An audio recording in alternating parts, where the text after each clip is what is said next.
What's up, guys? Welcome to another poker vlog. Today we are going to head off and play another cash game session here in Springfield, Missouri.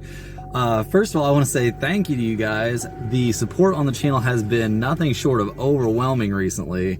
We're all the way up to over 1,100, well over 1,100 subscribers. So things have been going crazy. Thanks for all the support. I really appreciate you guys. Yeah, looking to get back into action. We really need a winning session. We've been playing pretty terrible and running pretty bad lately, so hopefully we can turn things around. Yeah, let's go ahead. No further ado, jump right in there. So the first hand we're going to go over, out here in the jungle, might have the crows going in the background, who knows. We're going to look at a terrible one that I played with Jack 10 suited. I limp call from under the gun, yep, breaking all the rules, but hey, it's Jack 10 suited. So anyway, things kind of work out for us as we go 4 ways to the flop. Flop comes down King Jack 5 with 1 club. I check call $20 from the middle position original opener, and we're off to see a turn, which is the 3 of clubs. So we pick up some flush draw outs, and we've got a middle pair here, so we don't have nothing. We've got some definite equity. I go ahead and check call again, this time for $30 from the middle position player. River comes down, not what we were hoping for. River is the 2 of diamonds. So I missed, right? Time to get away. Person's bet all 3 streets. I've got second pair, middling kicker.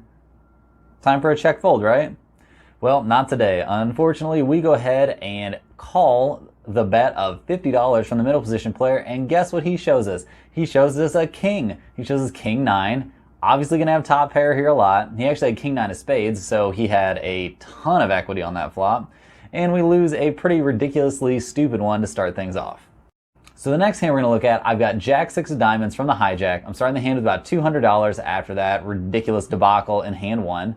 I go ahead and limp again. Yeah, I don't know what we're doing. Something's wrong with our brain in this session. And we go 4 ways to a flop. So the flop comes down a pretty favorable one for us. The flop is Queen 7-7. So flopping trips here. That's great. Big blind goes ahead and bets out for $20, and I'm the only caller. I decide to go ahead and play it slow. I think that's pretty okay. Obviously, if I raise here, I'm instantly giving away my hand strength, especially in a limped pot. So yeah, things could have played completely differently if I would have played this like a normal human being, but instead I decided to limp and mess everything up. So turn comes down the Jack of clubs. Big blind goes ahead and bets out 30 this time, and I'm assuming still wanting to disguise my hand strength a little bit, just make the call. So the river comes down, the king of spades. Big blind checks this time, which is weird, and I think it's time to go for some very light value, not thin value. Like, I know I probably have the best hand here almost all the time, but I'm not expecting to get called by very much. I go ahead and bet out $20. He makes the call and shows us 7-4 of clubs. So we end up chopping this thing up. Not the result we were wanting for. Not very happy with how we played this hand necessarily. Definitely shouldn't have limped it. Playing really, really bad in this game. So hopefully we can turn things around. So a little while later, I look down at Ace 6 of spades from the hijack, starting the hand with about $240. It limps to me. I go ahead and make it 15. Okay, so far so good. Small blind calls and the middle position player calls. So pretty good. Flop comes down, another very favorable flop for us. Flop comes down Jack 6-6, so we're flopping trips with a top kicker here. Action checks to me. I go ahead and bet $20, and the small blind raises to 65. So good sign. Middle position player folds, and I make the call. So definitely not looking to re-raise here. We're hoping that he has a jack or is trying to make a move and represent a 6. So we're going to go ahead and keep letting him bet as much as we can. Turn comes down the 9 of spades, so it doesn't really change anything. A small blind bets out for $80, and time to go ahead and lower the hammer here. I think not expecting him to fold since I only have like 180 total. I go ahead and ship it in for 100 more, and he folds. So we're pretty disappointed that he makes the fold. I guess he was just like aggressively making a move on us, or thinks we would only be shoving here if we have a 6.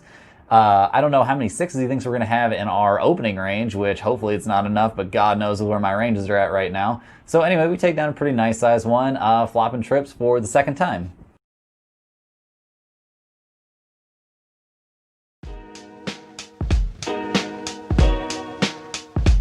A bit later, we look down at pocket jacks. We're starting this hand off with about 450, and we're under the gun +2.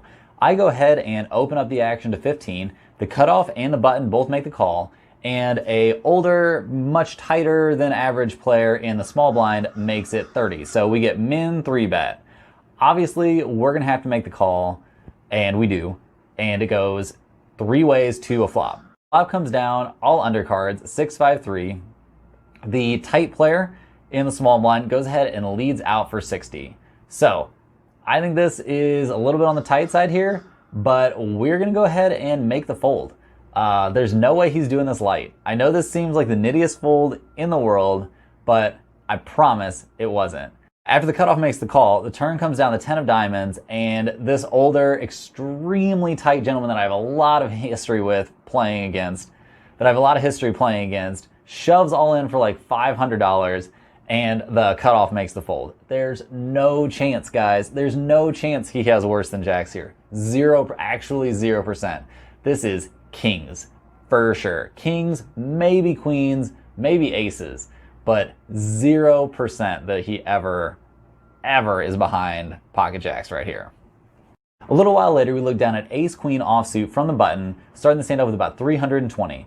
Under the gun +1 opens to 10, who is the same player from the 7-4 hand. He normally plays slightly higher stakes. The cutoff calls. I go ahead and raise it up here to 40. I think that's a pretty okay size. 4x here seems all right. And only the under the gun +1 player makes the call. So little hand history with this guy, and headed off to a flop. Flop comes down queen high with 2 diamonds, so pretty decent flop for us. He checks. I go ahead and lead out for 45, and he makes the call. Okay, pretty standard. He could have lots of queens, lots of jacks, all kinds of stuff. Turn comes down the 2 of clubs, so complete blank. He checks. I go ahead and bet 80, and he makes the call once again. River comes down, the 7 of hearts. He checks. I decide to go ahead and check back here. That's a hand that can, he could have had a 7, so he could have trips now. I think this is just a good time to pot control and check back. Well, I do, and he shows us ace queen also. So we go ahead and chop this one up. Pretty disappointed. We've had 2 big pots, 2 chops. Not what we're wanting. When we have a decent hand like top pair, top kicker, or the trips like we had in the 7s hand, we're looking to win a nice little chunk of money. Unfortunately, that just does not happen.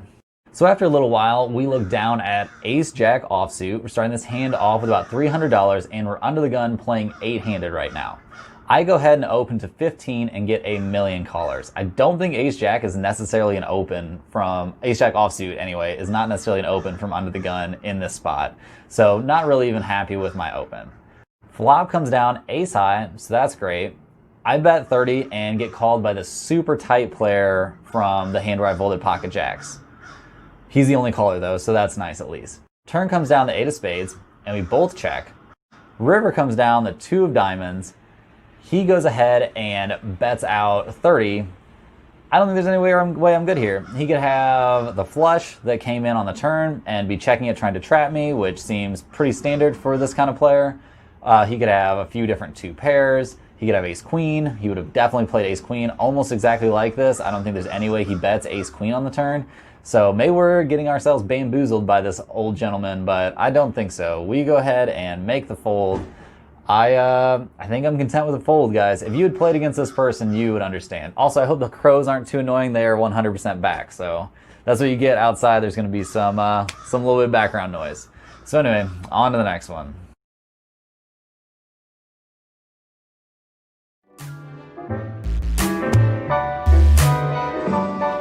So in the next one, we look down at 7-6 of clubs from the big blind, starting this hand off all the way down to about $250. Middle position makes it 10. About half the table calls, and I decide to go ahead and make the call as well with this really beautiful suited connector. Flop comes down a very interesting one. The flop is 8-4-4 with the 8 of clubs. So, okay, fairly interesting flop, but with so many people in the hand, it's not out of the realm of possibility. Somebody could have flopped a full house or have just flopped trips or whatever.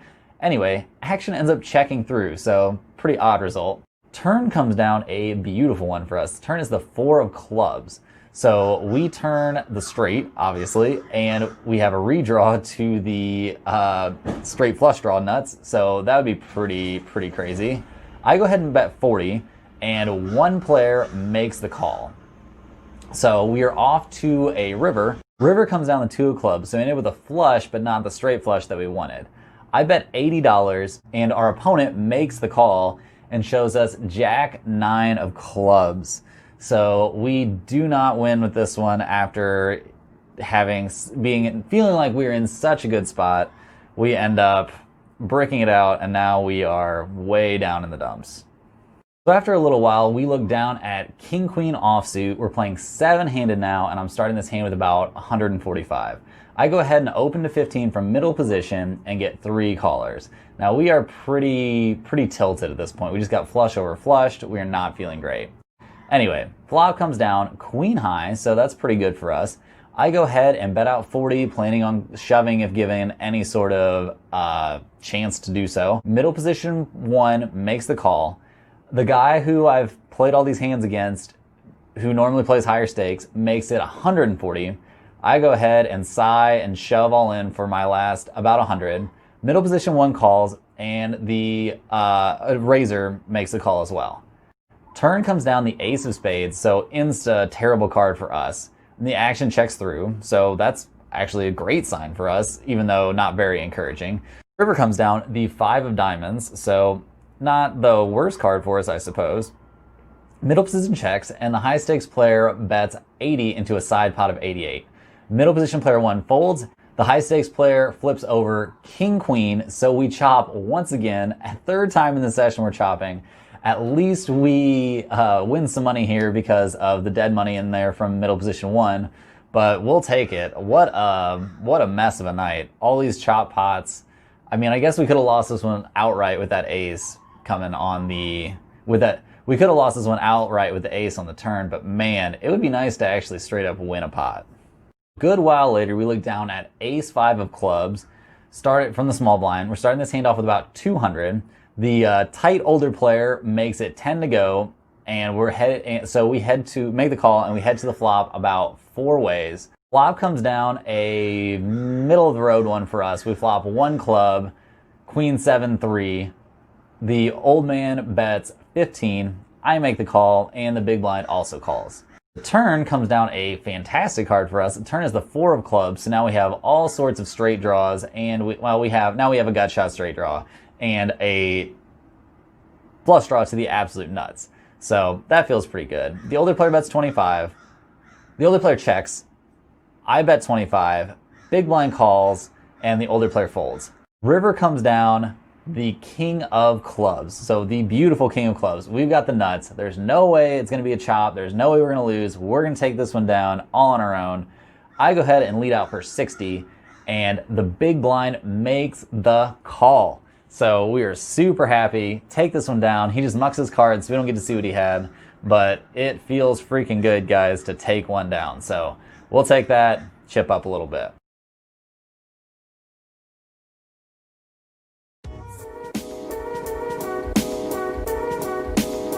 So after a little while, we look down at 6-5 of clubs. Yeah, we're getting a lot of suited club hands tonight. In the big blind, playing 8-handed right now, and we're starting this hand with about 350. The $5 straddle is on. There are several callers. A different older player who normally plays the nosebleeds, like 5, 10, and higher, makes it 30. 3 players call, and I make the call also.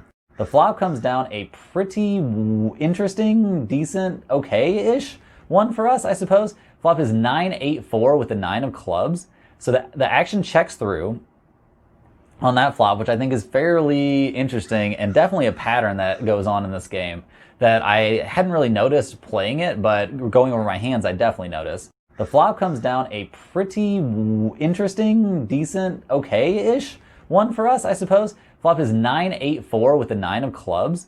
So the action checks through on that flop, which I think is fairly interesting and definitely a pattern that goes on in this game that I hadn't really noticed playing it, but going over my hands, I definitely noticed. And guess what, guys? The river comes down the beautiful, the spectacular, the amazing 2 of hearts. So we end up rivering the straight. We're in beautiful shape right now. Time to get some value, right? Well, I lead out for $110, and the guy who started this all off, the original raiser, makes the fold. So we don't get any value. I would assume he had some one pair hand or maybe some over pair hand that he decided wasn't possibly good anymore. So we take that one down, not for as much as we would have wanted, but we're pretty happy about it. Okay, so down to our last and probably most interesting hand of the night. I look down at King Queen suited from the button, start this hand out with about 400, and we're playing only four-handed now, guys. We're playing extremely short-handed. The game was about to break. Currently, it's me, a regular, the older gentleman who plays the nosebleeds, and then one player just sat down who everybody always wants to play against. He's an action player. He's a great time. Love the guy. But he is there to gamble. So we've been in the game for a long time. We're in for about 400. We've got about 400 in front of us, trying to make some money here. No one's going to leave this game until he quits. So I wasn't leaving either. The action limps to me on the button. I go ahead and make it 15. And the older player who plays high stakes from the small blind, who plays higher stakes, makes the call from the small blind, and the fun player from the cutoff also makes the call. So far, okay. Flop comes down, a amazing flop for us, guys. Flop is Jack 4-3, all spades. So we flop the second nuts right off the top here. Time to make some money, time to triple up, and then we can start talking about going home, right? Well, let's see how this goes. Action checks to me in the button. I go ahead and make it 45, and both players make the call. So very interesting here. The fun player could literally have any two cards. I'm mostly concerned with what the better high stakes player could possibly have here. Turn comes down the 5 of diamonds. Action checks to me again. I bet 65 this time. So I know this is a smaller sizing. This is not like a great sizing for me here, except for the fact that I know that the recreational player will call with any two cards here. If he's got a pair, he's probably going to call. If he's got a straight draw, he's probably going to call, even though it's a monotone board. Well, not monotone anymore. The other 5 of diamonds came, but you get what I mean. So the high stakes player raises to 150, and the recreational player folds. So now I'm in a weird spot. I'm not sure what he's doing here. Maybe he's trying to take advantage of the fact that I bet such a small amount and he thinks I'm just trying to steal it, or maybe that I have like just one spade, like the ace of spades or something like that. I obviously don't have any other choice here but to be ready to get it in. I make the call. I think I should probably just ship it here. I'm not really sure. You guys let me know what I should have done. It's such a weird spot, such a weird dynamic. River comes down, the 10 of spades. So not our favorite card, but just don't know what to do. The high stakes player bets 100. I'm not sure why. Maybe I can fold here. I think my mistake is not just getting it in on the turn. I'm not really sure. I make the call, and as you guys can tell from my tone already, I'm sure, he shows us the ace of freaking spades. So I didn't even see if he had both spades. I'm sure he showed both cards, but I was just so tilted and so zeroed in on that one card that I didn't even notice what the other one was. It was probably black. I don't know. So we're super depressed. We're basically busted. I don't know. Should have played that hand differently. Should have played it better, but we're out again. Another losing session. Not good. Not good at all. I feel like that one's a cooler. I feel like we had some coolers in this session, but yikes. Well, guys, I had an extremely tilted outro from right after I played that night, but it was too dark and the audio was basically unusable, so had to go ahead and pitch that.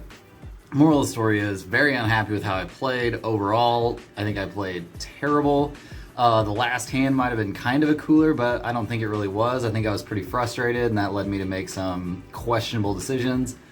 Yeah, I don't really have too much to say. Very unhappy with how I played. I guess it is what it is. Got to keep working, got to try to get better. Need to figure out how to break this losing streak. Really appreciate all you guys watching, especially if you made it this far. There were a lot of hands in this episode, so let me know in the comments if you liked having more hands or if you like the quicker episodes. Thanks for all the support on the channel. Like I said in the intro, it's been overwhelming, like the amount that you guys are subscribing and everything. And the crazy thing is, I'm still getting like 70 or 80% of my viewers are unsubscribed, so we definitely have some room to grow, and that's very exciting. Gonna keep making these videos, gonna hopefully break out of this losing streak soon. I'd really like to have a big winning session to tell you guys about. That would feel a lot excuse me, that would feel a lot better than telling you guys about all these losses. So yeah, thanks for watching. On to the next one. See you guys in a few days.